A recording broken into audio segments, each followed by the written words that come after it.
This is Politics UK. I'm Helen Catt.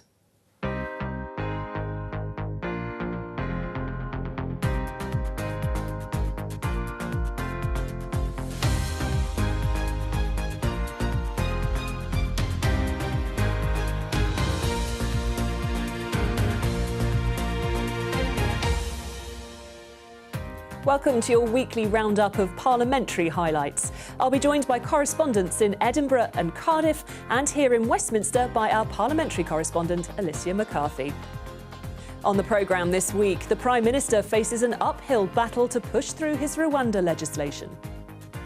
The actions that we are taking, whilst novel, whilst very much pushing at the edge of the envelope, are within the framework of international law, and that is important.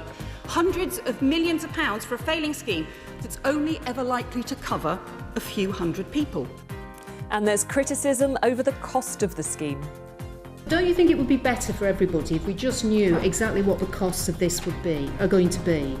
My duty of transparency needs to be balanced against my duty of confidentiality and the agreement with the government of Rwanda. A surprise resignation as Mark Drakeford steps down as First Minister of Wales. I said that if I were to be elected, I would aim to serve for 5 years. And exactly 5 years have passed. And it's the last Prime Minister's questions of the year. Christmas is a time of peace on earth and goodwill to all. Has anyone told the Tory party? Christmas is also a time for families, and under the Conservatives we do have a record number of them.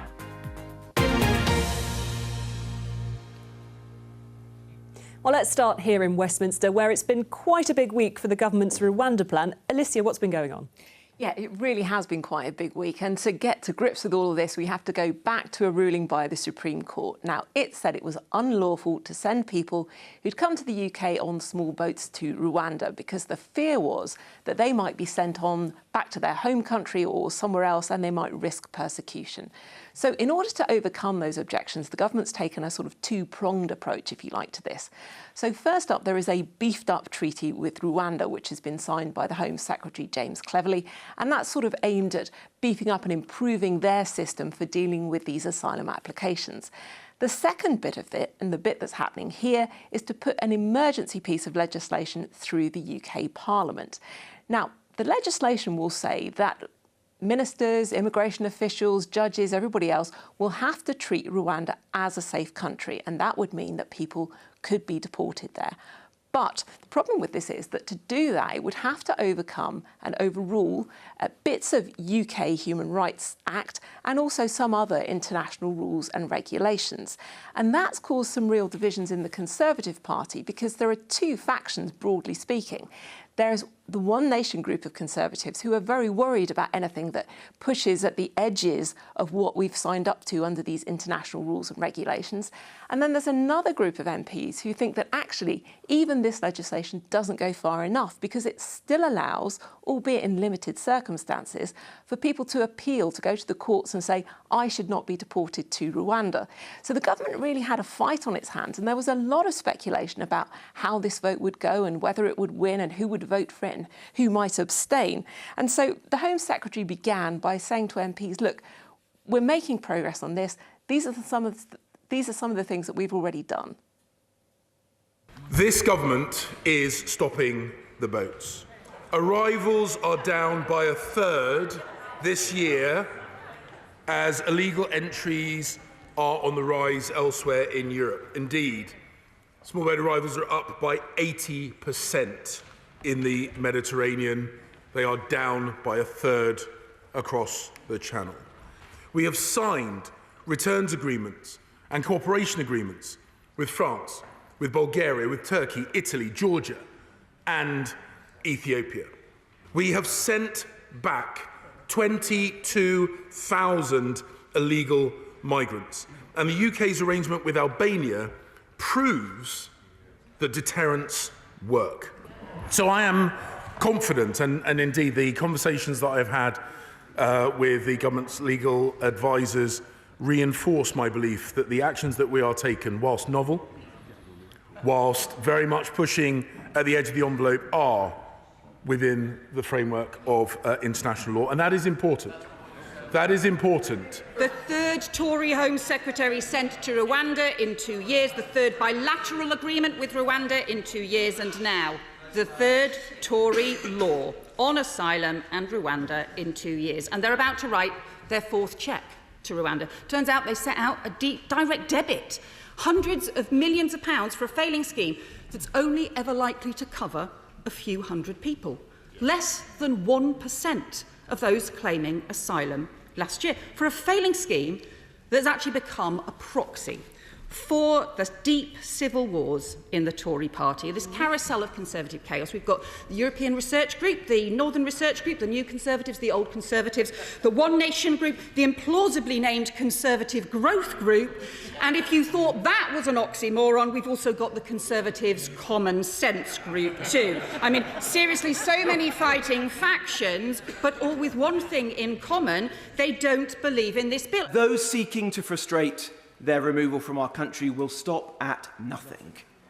The small boat chasing law firms and legal representatives will help them to find each and every way. Give them an inch, they'll take a mile. It is a matter of sovereignty for our country that ministers acting on the instructions of Parliament do not allow those flights to be delayed. It is a pathetic excuse for a policy, a foghorn signalling to the far right. It's too weak for some of the Home Secretary's colleagues, too harsh for a few exceptional others. For all the talk of full-fat versus semi-skimmed, it's more akin to milk which has gone stagnant and sour, utterly repellent to decent people, and best to be binned altogether for everybody's safety. After a good deal of hesitation, I shall support this bill tonight, but it's a hesitation that has been real, because for me it goes as close to the wind as one can constitutionally do. The idea that someone who is not deterred by a dangerous journey in a dinghy across the most crowded sea lane in the world will be deterred by this flimsy piece of nonsense is just laughable.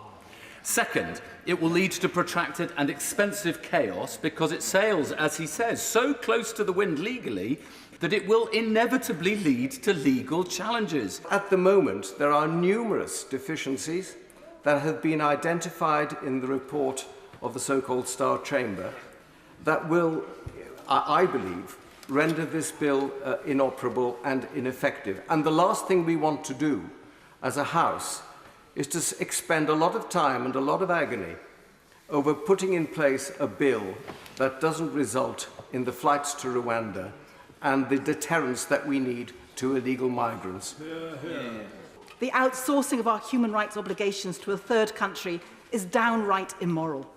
And to immorality we can also add absurdity, Mr. Deputy Speaker. Seeking to legislate by assertion that Rwanda is safe is as ridiculous as it is dangerous. I just will say that the Society of Conservative Lawyers, the Policy Exchange, not left-wing groups think this bill will work, the government thinks it will work, the ERG has some doubts, but we just have to work together to try and get this bill through, get it through Parliament as quickly as possible, get it through the Lords and try and stop the boats. This is just red meat for a common sense group with no common sense, a research group that does no research, and a star chamber that has no stars. This bill is for them and for no one else. Well, the cost of this plan has also come under scrutiny this week, hasn't it? And the Home Office's top civil servant, Sir Matthew Rycroft, was given a bit of a tough time. What was that about? Yeah, this is the other big debating point, is exactly how much is all of this costing. Now, some Conservative MPs would argue that it's got to be cheaper in the end than the cost of putting people up in hotels, which is what's happening at the moment. And the idea is that this plan will act as a deterrent. But as you say there, the Home Affairs Committee and the Spending Watchdog Public Accounts Committee have both been trying to get information from senior Home Office officials about exactly what the costs are. And there have been some pretty feisty committee hearings in the last few weeks as they've tried to get these numbers and they feel didn't get the answers that they were after. But all of that changed very late on Thursday night last week, when at about 9 o'clock they got an email in their inboxes revealing that on top of the £140 million the government had already spent, there was another £100 million that had been spent this year. So needless to say, when they got the Home Office officials back, they really weren't that impressed. Last week you appeared in front of us and I asked questions about the money being spent on Rwanda, and you weren't willing to be forthcoming about amounts of money, and yet on Thursday we received this letter sent to our inboxes at 9:16 p.m, published by you on your website at 9:45 p.m, and what has transpired in between is that there was also publication about the information by certain journalists between those two, within that half hour. What changed between last Monday and Thursday night? So the big thing that changed between Monday and Thursday night happened on Thursday morning, which was that when we heard that someone in Rwanda had informed the International Monetary Fund of the £100 million payment from April, and that had found its way into a footnote of an IMF board paper, which had been sent round all IMF delegations. So at that point, it was clear to me that this information was in the public domain, and I wanted you to hear about that from me. It is still unclear to me why you could not reveal that the £100 million of a previously agreed programme was allocated to this project in April. That is, many months, 7 months ago, and yet you tell us we have to wait till basically next July to know that number. Why was the secrecy? Why the secrecy around this figure on a government flagship programme?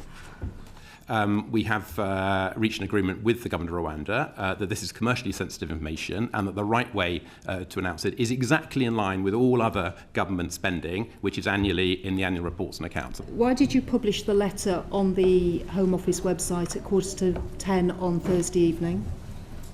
Well, we published it on the website because that's what happens, I think, as a normal course of events. And whether it happened later that night or the following morning. I'm really surprised, as a permanent secretary, you don't seem to know the basics of how the system works.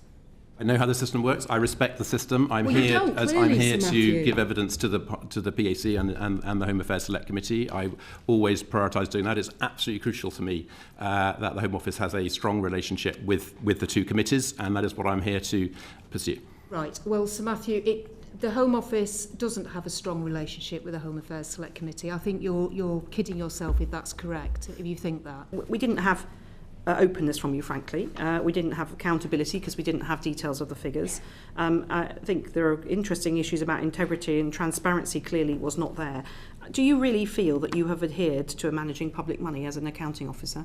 Yes, I do. And the reason that I do is that the people in the British government system in charge of managing public money are our Treasury colleagues, and I've kept in lockstep with them every single step of the way. Just go through then. So we've got 50 million you've identified for next year to be paid. Yep. What about the years after that? 25/6. Yeah. So there is a fourth year and a fifth year cost, which I'm not at liberty to disclose, but when the time comes, that will be disclosed as well, along with the per person cost, which are the other type of money which are important part of the agreement. At the moment. But don't you think it would be better for everybody if we just knew exactly what the costs of this are going to be? Wouldn't it just be easier in terms of accountability, so we all can see exactly what is being spent on this memorandum? As I have said before, my duty of transparency needs to be balanced against my duty of confidentiality and the agreement with the government of Rwanda, and I need to manage that balance of the public interest in the best possible way. Thanks, Alicia. More from you shortly. But let's go now to Holyrood and speak to Jenny Davidson. Jenny, there's been a lot of focus on education this week, hasn't there? That's right. It's been one of the key issues of this week, with a statement from the Education Secretary and also a debate brought by the Scottish Conservatives. Now, that follows on from 4 different reports being published over the last couple of weeks on different aspects of education. We've had one on behaviour, one with general school stats like teacher numbers, and a couple of different reports on attainment. Now, the Scottish only attainment figures, which are based on teacher assessment assessment of literacy and numeracy at key stages of the Curriculum for Excellence, they were quite positive and show a return to something like pre-pandemic levels. The PISA figures, which are an international survey of 15-year-olds in reading, maths and science, were a bit less positive, and they suggest Scotland is slipping down the international rankings. The scores have fallen since the last report in 2018 and are lower than the OECD average in maths and science. The drop from 2018 was 18 points in maths, 11 points in reading and 7 points in science.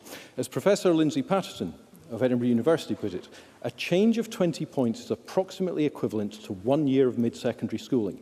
So these falls correspond to nearly a year in mathematics, over 6 months in reading and a term in science. Both the First Minister and I have accepted that the PISA results are not good enough.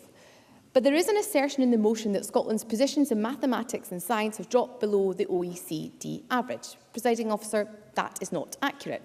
Scotland's PISA results remained, based on the 2022 survey results, similar to the OECD average for both maths and science. For reading, Scotland actually performs above the OECD average. Now, I accept that since the last round of PISA, Scotland has seen a reduction in PISA scores, and we need to see improvements. But let us be accurate about what PISA is actually telling us and what it is not telling us. Surely what PISA is telling us is not that in the last few years Scotland has somehow flatlined. It's saying that over a considerable period there has been a significant decline, long-term decline, under this SNP government. Cabinet Secretary. I thank the member for his intervention. What I'm reiterating and what I have stated previously is that our results remain, based on the 2022 survey results, similar to the OECD average in maths and science. Now, the Education Secretary said in her statement earlier in the week that she wasn't satisfied with average and she was committed to improvement. And she made a couple of announcements, including that there'll be a revision of the maths curriculum beginning next year, and also that she'd support head teachers who want to ban mobile phones from the classroom. And there's been a disagreement between the UK and Scottish governments over Scottish government meetings with foreign leaders. The UK government has threatened to withdraw its support. What's gone on? Well, this is an escalation, really, of some existing tensions over foreign affairs between the UK and Scottish governments. And it follows a meeting between the First Minister, Hamza Yusuf, and the Turkish President, Recep Erdogan, at the COP28 climate conference without a Foreign Office official present. Now, Foreign Secretary David Cameron has now threatened to withdraw UK government support for any future Scottish government meetings abroad if there are any more of what he considers to be breaches of protocol. And this was something that the Scottish Conservatives put to the Scottish government's Constitution Secretary earlier this week. While Scottish ministers clearly have a role to play in promoting Scotland abroad, that should never infringe on the devolution settlement, which of course reserves foreign affairs to the UK government. And by meeting with President Erdogan, of all people, to discuss foreign policy, namely the situation in the Middle East, the First Minister acted against both the spirit and letter of an established protocol that requires FCDO official attendance and is crucially a requirement that applies equally to UK ministers as it does to Scottish ministers. So can I ask him this? Given that his government's own annual report highlighted a number of good examples of joint international working by officials from Scotland's two governments, where FCDO support has been critical, will he now give a firm commitment that all future Scottish Government meetings with overseas officials will have a representative from the Foreign Office present? Donald Cameron has brought up the letter of the law. And the Scotland Act states very clearly, so let me quote again to the Chamber what it says. The reservation of international relations does not have the effect of precluding the Scottish ministers and officials from communicating with other countries, regions, or international or European institutions, so long as the representatives of the Scottish Parliament or the Scottish ministers do not purport to speak to for the United Kingdom or to reach agreements which commit the UK.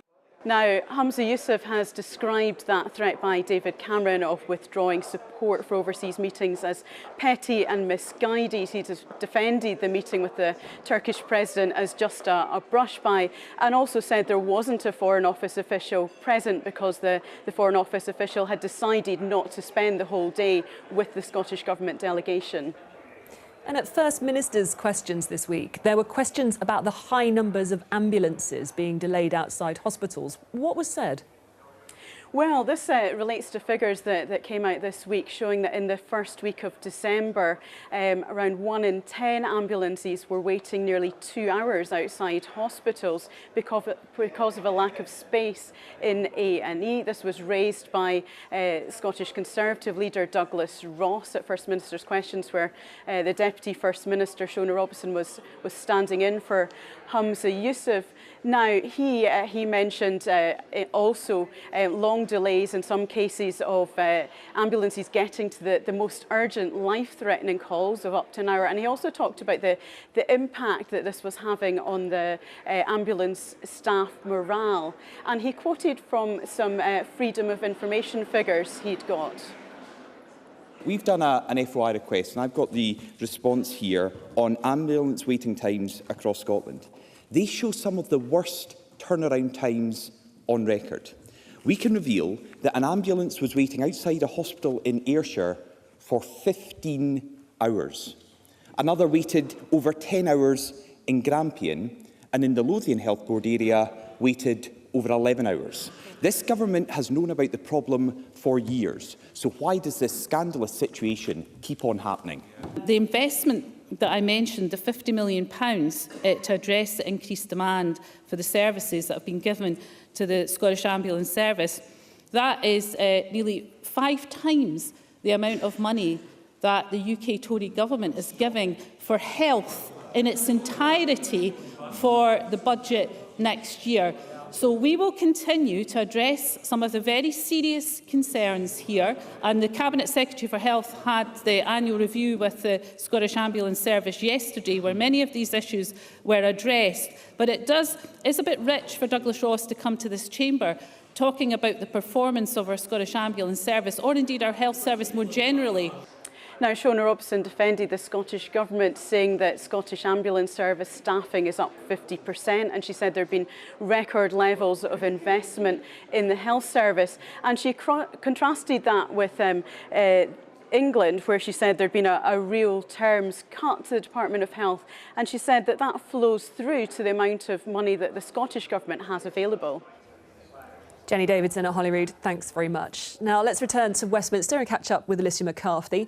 This week, Alicia, it was the final Prime Minister's questions. There were a few festive barbs in there. What came up? Yeah, that's absolutely right. It really did have a morning after the night before feel to it all, because what had happened is that we'd had the vote on that Rwanda bill that we were talking about a moment ago the night before on Tuesday. Now, in the event, what happened was the government won pretty comfortably by 44 votes. And the important bit is that no Conservatives actually voted against it. But, and it's a very big but, a couple of dozen of them didn't vote at all. They abstained, and that's hardly a ringing endorsement of the government's policy. And all of this factionalism and all of this infighting that we heard about earlier led some Westminster wags to dub what was going on inside the Conservative Party as being like the Five Families, a reference to that classic mafia movie, The Godfather, and the fighting that went on between the factions in that. So all of that and the result of that vote gave Keir Starmer plenty of fuel when it was Prime Minister's questions on Wednesday. Mr. Speaker, Christmas is a time of peace on earth and goodwill to all. Has anyone told the Tory party?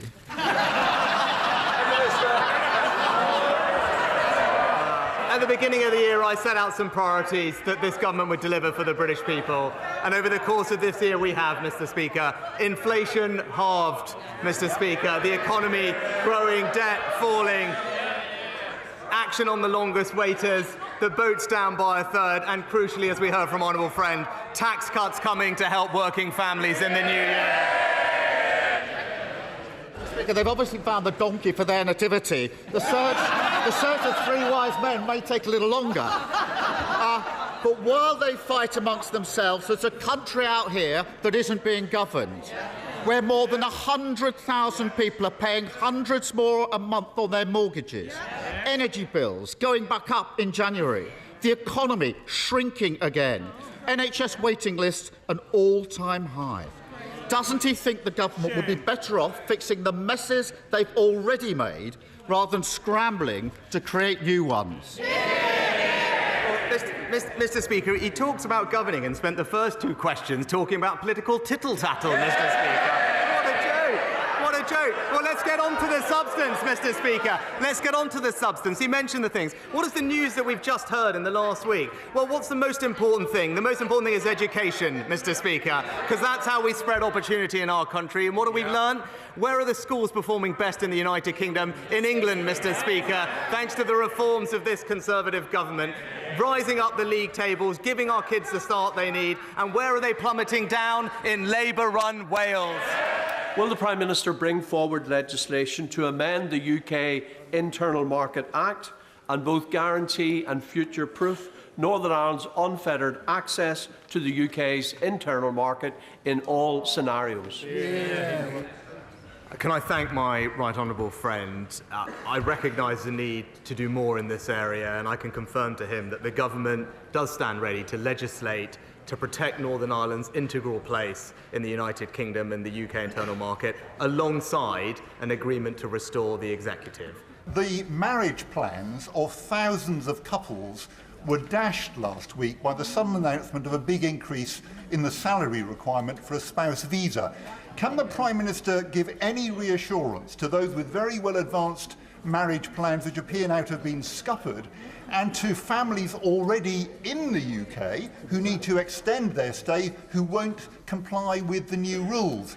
Can he at least offer some transitional help for families, or does his party's support for the family now only apply to the highly paid?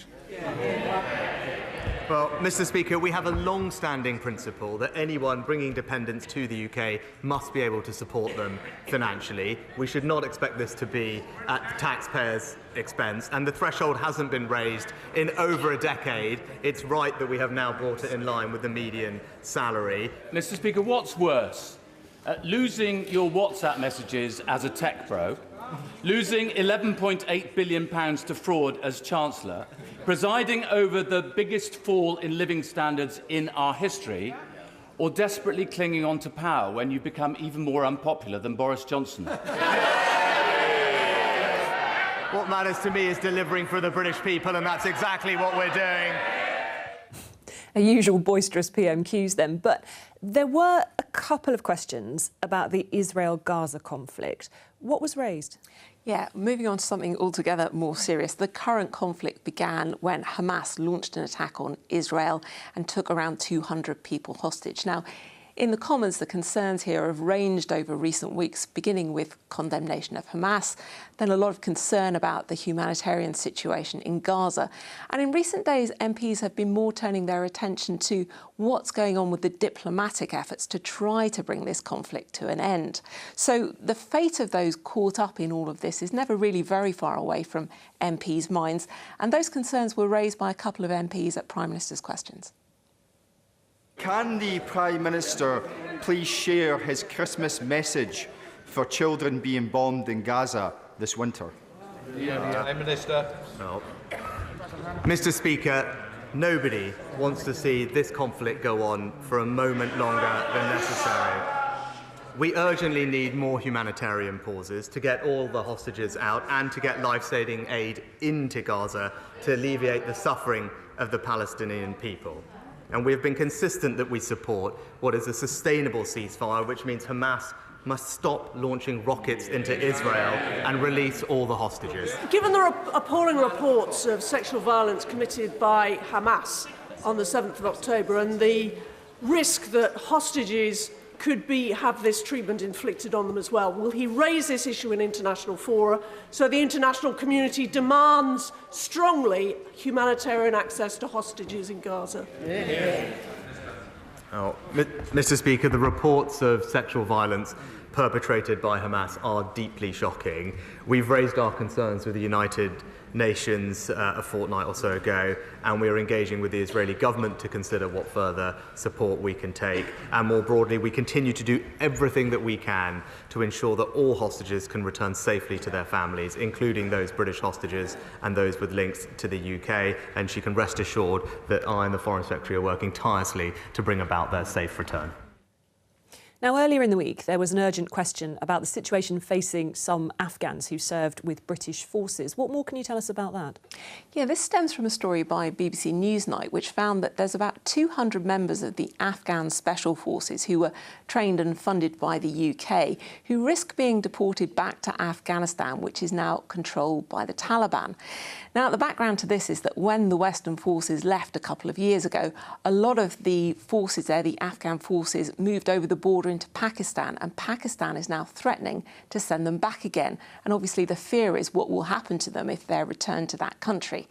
So there was a statement from the Minister in the House of Commons, and James Heappey, who's the Minister involved in this, actually served in Afghanistan himself.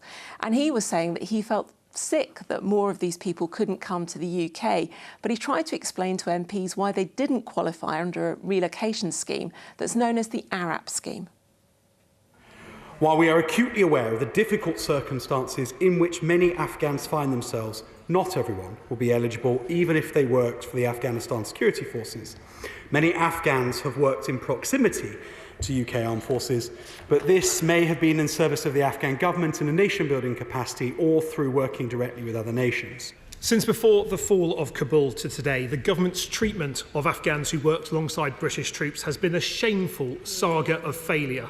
Ministers have failed to deal with the ballooning backlog of ARAP applications, broken housing promises, data breaches, Afghans stuck abroad in limbo, fearing for their lives. And today we've learnt from reports that former Afghan special forces that served alongside British troops are possibly facing deportation back to Afghanistan.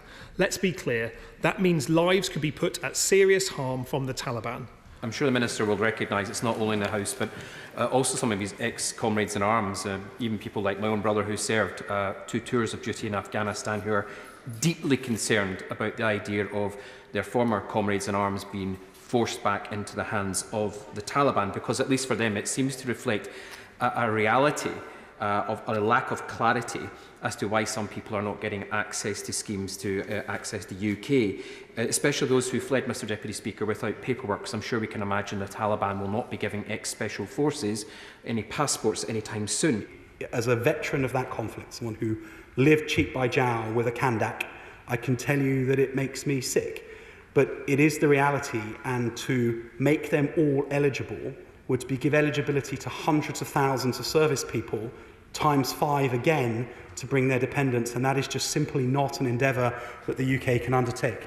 I've seen credible evidence of an individual who served with the Triples, who was rejected for the ARAP scheme by the MOD, who was subsequently arrested by the Taliban, beaten and killed. Does the Minister know of any Triples who've died under similar circumstances? And if he does, what more can be done to prevent the loss of life of these heroes who we served alongside? There is undoubtedly a significant number of people who served in the Afghan National Security Forces, like the one that the Honourable Gentleman refers to in his question, who are in mortal danger as a consequence, having served in the Afghan Army, Air Force or Special Forces.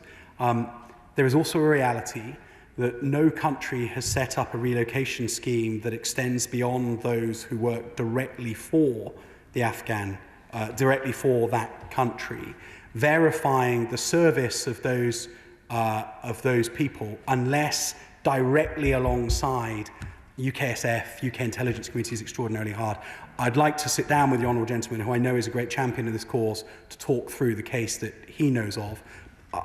There's no point pretending that there aren't many others, but there's also a reality about how hard it is to verify the service of those who just served in the unit rather than explicitly alongside UK personnel. Thanks, Alicia. More from you shortly. But in the Senedd this week, there was a surprise announcement by the First Minister, Mark Drakeford, that he would stand down by Easter. He also came under pressure in the Chamber over a very public row between two Labour figures. Our Wales political correspondent, Rodri Lewis, is in Cardiff Bay for us. And the timing of Mark Drakeford's announcement, Rodri, was that a shock? Yes, it was, Helen, because even though Mark Drakeford had said he would stand down as Welsh Labour leader and First Minister sometime during the next year, we'd not expected him to make this kind of announcement right at this very moment before Christmas. And as it was, we were summoned to an urgent and unexpected news conference here at the Senedd, where he made his announcement. When I stood for the leadership of the Labour Party in Wales, I said that if I were to be elected, I would aim to serve for 5 years. And exactly 5 years have passed to the day since I was confirmed as First Minister in 2018. I know everyone will want to join me in wishing Mark Drakeford all the best as he moves on from his many, many years of devoted public service. Mark committed his life to public service and lives his values every day. Quietly and patiently, Mark has been a titan of Labour and Welsh politics, and we thank him for his service and wish him well. As a Senedd, it is business as usual. We had a First Minister answering First Minister's questions yesterday, and we will have the same First Minister answering questions when we reconvene in January. For now, then, let us thank Mark for his leadership of Welsh Government thus far, and that we await with interest his final months of activity in office in the new year.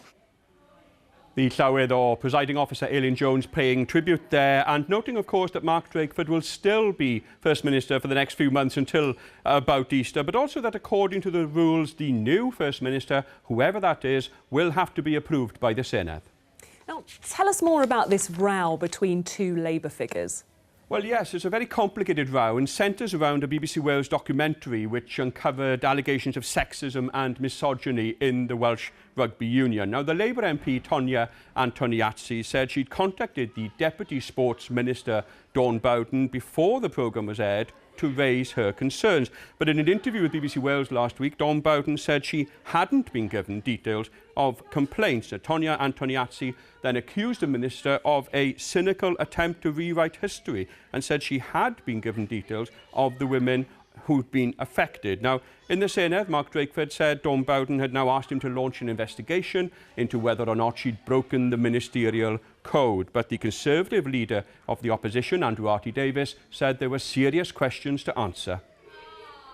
The allegations levelled against the Deputy First Minister are serious by a colleague of hers in the Labour group, a Labour Party, should I say, and she was on the radio this morning making the point about how can you trust somebody who has let you down. Given that the conflict in the accounts of Tonya Antoniazzi and the Deputy Minister are today what they were almost a year and a half ago, and that there have been requests for action to be taken to get at the truth for many, many months, why on earth has it taken until now for this to be referred in this way? Well, Llywydd, I don't recognise what the leader of the Plaid Cymru has said at all. There were debates earlier on in the process. The Deputy Minister appeared in front of a Senedd committee and gave extensive evidence there. No calls were made by that inquiry for the actions that I've taken today. They happened today because there have been some fresh views expressed by the Member of Parliament for Gower, and having expressed those views, I've taken action. Now, that review will be led by a senior civil servant within the Welsh Government, but it's not clear how long it'll take to report back. Now, for her part, Tonya Antoniazzi said she welcomed the investigation and was looking forward to cooperating with it. And finally, there's a problem with the Christmas post. What's gone wrong? Yes, the Labour member for the Rhondda, Buffy Williams, outlined an issue with parcels, including one imagines Christmas parcels, apparently being prioritised over other mail. Last Christmas, residents in Rhondda were left receiving hospital appointments, letters, bills and new credit cards weeks too late due to our posties being told to prioritise parcels over mail. Unfortunately, over the last 2 weeks, we've seen this pattern beginning to emerge again. And it's our posties on the ground who are bearing the brunt of complaints, which isn't acceptable. It's completely wrong that the posties are bearing the brunt of some of these challenges. It's not their fault. They provide a service, a valuable service, and we know those challenges are at a system level. And, you know, whilst I said the Royal Mail and Postal Service aren't devolved, we are aware how the challenges and they're currently not meeting those delivery targets. Now, the Deputy Minister went on to say that she would raise the issue with Royal Mail bosses the next time she meets them. Rodri Lewis at the Senedd, many thanks. Well, welcome back to Alicia here in Westminster. So the COP28 climate summit, Alicia, that came to an end this week after a few late nights and a historic deal on fossil fuels. But the Lords, it seems, were a bit more concerned with the actions of a climate minister. Can you tell us a bit more about that? Yeah, that's right. So COP, this is the Conference of the parties being the countries that signed up to the initial UN climate plan. This was the 28th one, and this one was in Dubai. And so what had happened is that the Minister, Graham Stewart, had gone over there as part of the team representing the UK. But because of that Rwanda vote that we were talking about earlier and the collywobbles in the government as to whether they were going to win or not, he got called back to the UK to take part in that vote. Now, that's a round trip of some 6,000 and some odd miles, which, as you can imagine, was a cause of some derision. But back to the meat of the actual thing, what did they agree? Well, for the first time, there's an explicit agreement to transition away from coal, oil and gas. Now, as ever with these things, it's all in the language. Whilst a lot of people were very happy with that outcome, there was some concern from particularly, say, the smaller island nations and from some others who'd been pushing that this really didn't go quite far enough, because what they'd wanted was phasing out of fossil fuels, which would obviously be a somewhat stronger commitment. But over in the Lords, the Minister welcomed what had been agreed. This was an international agreement involving almost 200 countries. Is it perfect? Is it everything we would have wanted? No, but it certainly is a great achievement by our extremely hard-working negotiating team. Does the government now regret their decision to recall our climate change minister 6,831 miles to London, putting party before planet? As a nation, we were not adequately represented at this crucial point in these negotiations. Is the truth of the matter not that the Conservatives have prioritised their own local difficulties over crucial climate negotiations to tackle the climate emergency? I'm sorry, but that really was a nonsensical question. Graham Stewart is a Member of Parliament. He has duties to perform in Parliament. The negotiating team were in constant contact with him all of the time. He flew back out to COP last night. Our own Lord Bennion was there as well, occupying the UK chair, alongside the fantastic team of negotiators. So the Minister, I assume, will be aware of the large amount of lobbying taking place, not only at the COP, but around the COP through social media. One oil company is estimated to have spent $1.8 million on TikTok videos alone, seen by millions of people across the world, and helping to spread climate disinformation. Well, I understand the point that the Right Reverend Prelate is making, but one person's disinformation is another person's free choice, free speech, and there's always robust demands, robust debate about all of these issues. There will continue to be robust political debate about it, and I think that's right in a democratic society. Can I ask the Minister if the government has any assessment of the cost in terms of CO2 used to travel to Dubai, or in terms of public money paid to facilitate the tens of thousands of pro-net zero lobbyists, NGOs and consultants who attended COP28? Well, on this issue of lobbying, there were tens of thousands of people were at COP, representing a whole series of different shades of opinion. Of course, there are lobbyists from all sides, but it doesn't mean that you have to agree with the position that they are taking. You listen to the views, and there are lots of people having meetings around it, lobbying groupings, etc. But the negotiation is done by committed teams of officials who probably don't watch any of the TikTok videos that the Right Reverend Prelate was referring to. Thank you, Alicia. And that is the last Politics UK for this year. Politics Live will be back on Monday at 12:15 on BBC Two and iPlayer. Goodbye.